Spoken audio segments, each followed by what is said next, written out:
अजित पवारजी यांची खबर बघितली, खूप वाईट वाटलं मनाला.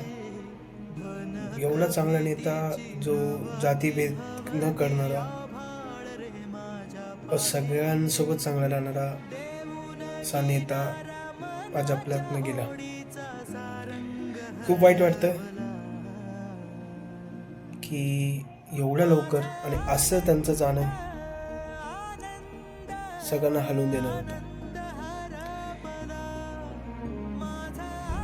देव त्यांच्या आत्म्याला शांती दे आणि त्यांच्या जे घर आहे, त्यांचे नेते, त्यांचे कार्यकर्ते यांना सगळ्यांना ताकद दे की ते ही जी जी टाईम आलाय ते हँडल करू शकेल. ठीक आहे, नमस्कार आपला.